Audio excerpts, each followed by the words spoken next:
Indonesia adalah salah satu negara dengan kebijakan anti-narkotika paling keras di dunia. Ada satu nama yang membelah kedaulatan hukum dan narasi kemanusiaan, Mary Jane Fiesta Veloso. Kisahnya bukan sekadar catatan kriminal penyelundupan narkotika.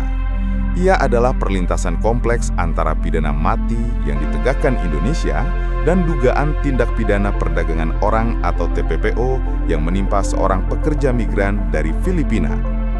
Selama hampir 15 tahun, nasib Mary Jane menggantung, mengubahnya menjadi saksi kunci di negara asalnya, sekaligus terpidana mati di negeri orang. Bersama Lensa Arsip, kita akan menelusuri perjalanan kasusnya, dari kemiskinan yang membuatnya rentan hingga transfer tahanan yang mengakhiri ancaman eksekusinya. Mary Jane Fiesta Veloso lahir pada 10 Januari 1985 di Nueva Ecija, Filipina. Ia adalah anak bungsu dari 5 bersaudara. Dibesarkan dalam bayang-bayang kemiskinan ekstrim. Ayahnya bekerja serabutan di perkebunan tebu Hacienda Luisita, kadang berjualan peralatan plastik atau mengumpulkan botol bekas.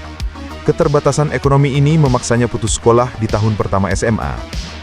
Ia kemudian menikah di usia sekitar 17 tahun, namun pernikahan tersebut berakhir, meninggalkannya sebagai ibu tunggal dengan 2 putra kecil yang harus dinafkahi.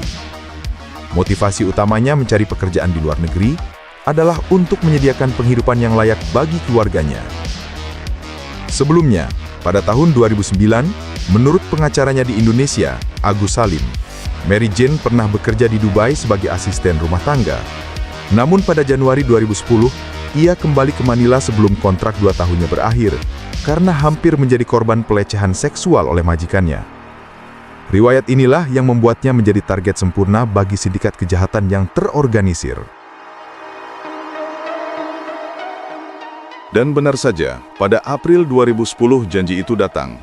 Mary Jane direkrut oleh seorang wanita bernama Maria Cristina Sergio bersama Julius Lakanilau yang menjanjikan pekerjaan domestik di Malaysia. Setibanya di Kuala Lumpur, Sergio mengklaim bahwa pekerjaan yang dijanjikan mendadak hilang. Namun, Sergio dengan cepat mengalihkan rute Mary Jane, menjanjikan pekerjaan serupa di Indonesia. Dalam masa tunggu di Kuala Lumpur, Sergio mengajak Mary Jane berbelanja pakaian baru karena ia hanya membawa sedikit barang. Perpindahan rute mendadak, pembiayaan dan pemberian koper baru inilah yang disinyalir sebagai modus operandi perdagangan orang atau TPPO yang terstruktur. Kemudian pada 24 April 2010, saat Mary Jane Veloso mendarat di Bandara Internasional Adi Sucipto, Yogyakarta, petugas bea cukai menemukan 2,6 kg heroin yang disembunyikan dalam lapisan ganda koper yang dibawanya. Atas dasar kepemilikan dan penyelundupan narkotika golongan 1, Mary Jane segera didakwa. Pengadilan Negeri Sleman, Yogyakarta, menjatuhkan vonis tertinggi pada tahun 2010, hukuman mati. Vonis hukuman mati ini didasarkan pada Undang-Undang Nomor 35 Tahun 2009 tentang narkotika, khususnya Pasal 113 Ayat 2 dan atau Pasal 114 Ayat 2. Namun proses hukum Mary Jane pada tingkat awal menuai kritik tajam terkait isu fair trial. Kuasa hukum Mary Jane, Agus Salim, menyebut kliennya tidak mendapat pendampingan hukum yang memadai. Mary Jane yang hanya memahami bahasa Tagalog diinterogasi tanpa didampingi pengacara maupun penerjemah pada tahap awal penyidikan. Padahal, interogasi dilakukan menggunakan bahasa Indonesia. Lebih lanjut, penerjemah yang dihadirkan dalam persidangan disebut tidak berlisensi, dan pengacara yang disediakan adalah pembela umum yang ditunjuk oleh petugas. Kombinasi hambatan bahasa, kurangnya pendidikan, dan kurangnya pendampingan hukum yang efektif ini menjadi landasan penting dalam perdebatan internasional, menyoroti cacat prosedural dalam vonis pidana tersebut. Setelah divonis, hukuman mati Mary Jane dikuatkan oleh pengadilan di tingkat banding dan kasasi, Mahkamah Agung. Karena semua upaya hukum biasa seperti banding dan kasasi sudah habis, ia meminta grasi pengampunan kepada Presiden RI. Permintaan grasi ini ditolak Presiden Jokowi pada Januari 2015. Penolakan grasi biasanya berarti eksekusi bisa segera dilakukan. Namun, Mary Jane menggunakan hak hukum terakhirnya, yaitu mengajukan peninjauan kembali atau PK pada Februari 2015. Meskipun PK ini akhirnya ditolak, pengajuan tersebut berhasil menunda jadwal eksekusi dan memunculkan perdebatan tentang hak-hak hukum terpidana. Pada April 2015, Mary Jane Veloso dijadwalkan untuk dieksekusi bersama terpidana mati narkoba lainnya. Namun beberapa jam sebelum eksekusi dilaksanakan, terjadi penundaan dramatis. Titik baliknya terjadi setelah Maria Cristina Sergio, terduga perekrut Mary Jane, menyerahkan diri secara mendadak kepada polisi Filipina. Pemerintah Filipina segera mengajukan permintaan resmi kepada Indonesia untuk menangguhkan eksekusi, dengan alasan Mary Jane adalah saksi kunci yang sangat diperlukan dalam proses penuntutan kasus perdagangan orang dan perekrutan ilegal terhadap Sergio dan Lacanilao di Filipina. Keputusan Indonesia untuk menunda eksekusi ini merupakan manifestasi dari tekanan diplomatik dan pengakuan substantif terhadap narasi korban dan hak asasi manusia. Setelah penundaan eksekusi, fokus hukum bergeser ke Manila. Di Filipina, Maria Cristina Sergio dan Julius Lacanilao didakwa dengan Qualified Trafficking in Persons di bawah Republic Act No. 9208, Illegal Recruitment di bawah Republic Act 8042, dan estafa. Jaksa penuntut Filipina sangat bergantung pada kesaksian Mary Jane Veloso untuk membuktikan kasus TPPO ini. Untuk mengatasi konflik jurisdiksi dan lokasi Mary Jane, Pengadilan Filipina menyetujui mekanisme pengambilan kesaksian melalui deposisi berdasarkan interrogatori tertulis. Mekanisme ini disahkan oleh Mahkamah Agung Filipina. Namun pemerintah Indonesia menetapkan syarat ketat yang mencerminkan upaya mempertahankan kedaulatan penalnya. Syarat-syarat tersebut antara lain, Mary Jane harus tetap berada di Lapas Wirogunan, Yogyakarta, dan pengambilan deposisi harus dilaksanakan oleh Jaksa Agung Indonesia atau pejabat yang ditunjuknya, meskipun kehadiran hakim dan konsul Filipina diizinkan.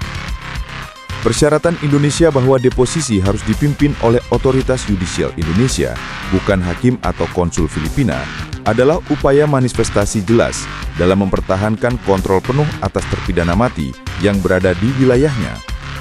Indonesia setuju bekerja sama dalam kasus TPPO sebagai kewajiban diplomatik, tetapi menolak memberikan akses yang dapat diinterpretasikan sebagai penyerahan otoritas pengadilan Indonesia.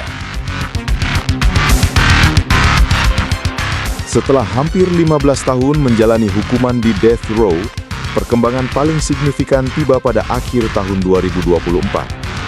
Melalui perjanjian transfer of prisoner yang disepakati oleh Presiden Filipina Ferdinand Marcos Jr.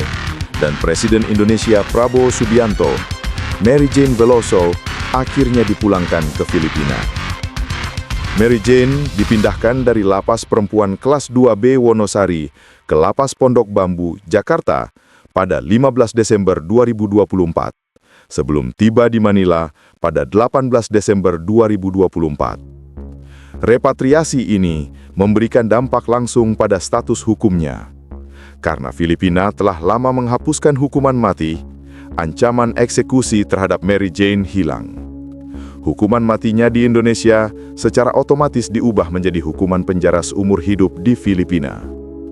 Mary Jane kini ditahan di Correctional Institution for Women atau CIW di Mandaluyong, Metro Manila. Pemindahan ini hanyalah mekanisme yudisial logistik. Organisasi-organisasi internasional, termasuk International Association of Democratic Lawyers atau IADL, menyerukan kepada Presiden Marcos Jr. untuk melangkah lebih jauh, yaitu memberikan pengampunan absolut atau absolute pardon, mengingat status Mary Jane sebagai korban perdagangan orang yang rentan. Namun, Presiden Marcos Jr. menyatakan bahwa proses pengampunan masih jauh dan akan diserahkan kepada penilaian ahli hukum untuk menentukan kelayakannya. Ini mengindikasikan bahwa perjuangan Mary Jane untuk kebebasan penuh masih harus dilanjutkan di tanah airnya sendiri. Keputusan Indonesia untuk mentransfer Mary Jane ke yurisdiksi yang telah menghapuskan hukuman mati adalah langkah positif.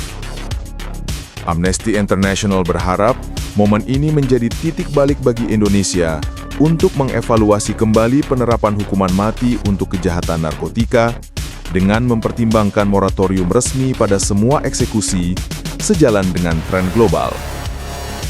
Kisah Mary Jane Veloso adalah pengingat keras akan kerentanan pekerja migran yang dieksploitasi oleh sindikat narkotika dan TPPO. Ia adalah ilustrasi nyata bahwa di balik setiap putusan hukum yang keras, terdapat narasi kemanusiaan yang membutuhkan keadilan restoratif.